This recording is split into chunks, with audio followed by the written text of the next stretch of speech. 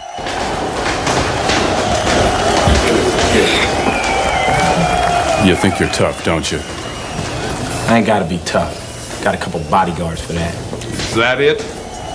You're gonna need more than 2 bodyguards. I don't think so.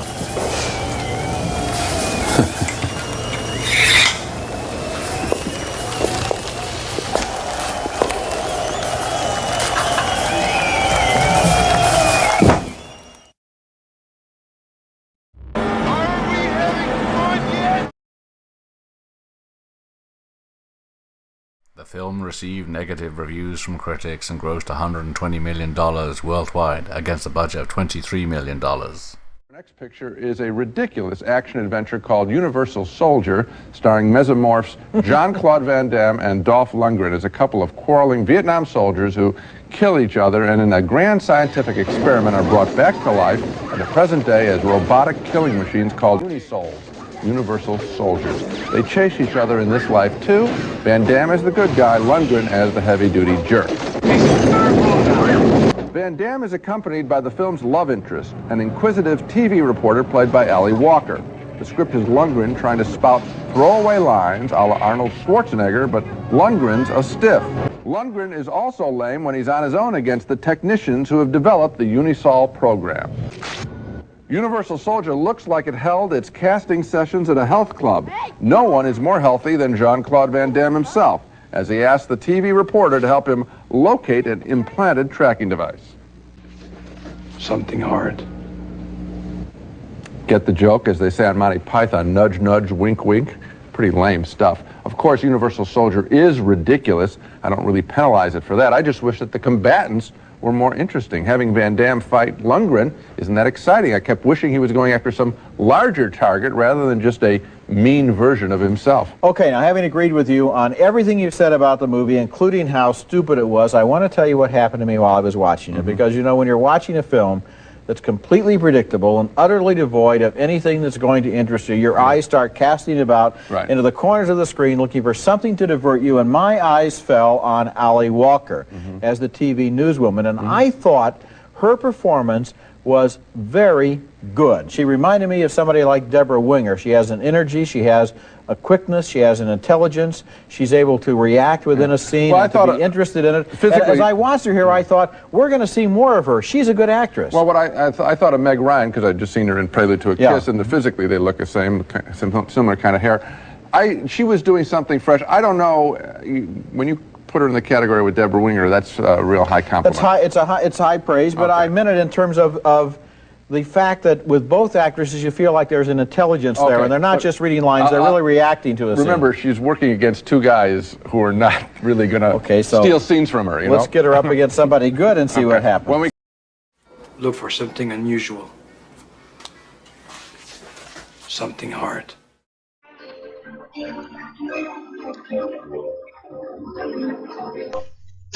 Coming to video in December from the producers of Terminator 2, Judgment Day, and Total Recall.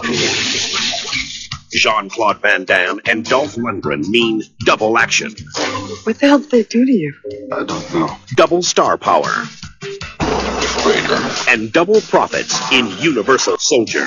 He's dead, just like me. Van Damme means big business at the box office and even bigger business on video. Totaling over $30 million in ticket sales, Universal Soldier is Van Damme's top-grossing film to date. If this is uncovered now, we're all going to jail. Cyborg grossed $9.3 million and sold over 164,000 units on video. Kickboxer earned $13.2 million and sold over 181,000 videos. Double Impact grossed over $28.6 million in ticket sales and sold over 290,000 units on video. Now, earning over $30 million at the box office, Universal Soldier will be Van Damme's top-selling video yet. The film is guaranteed to be one of the biggest renters of the holiday season and beyond.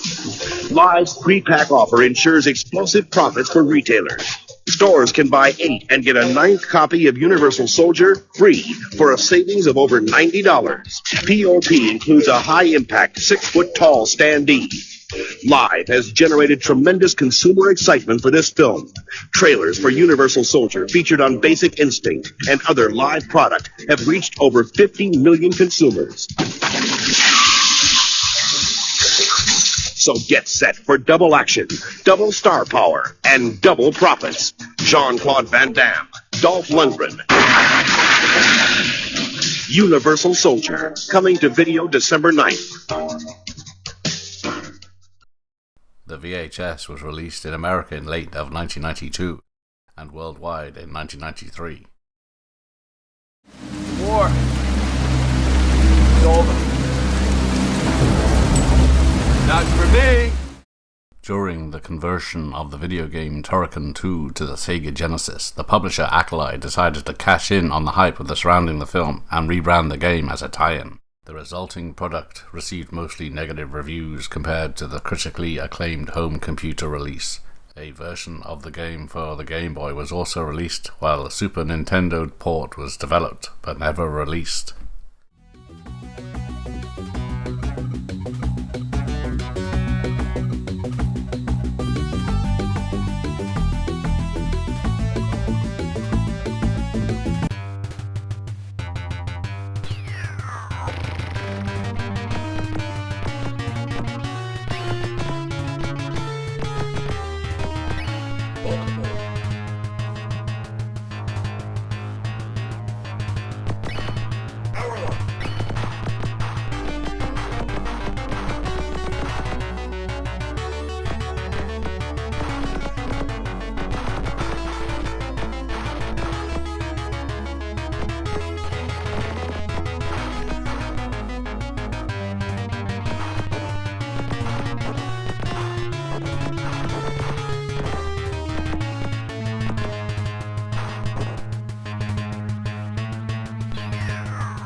Say goodnight, asshole.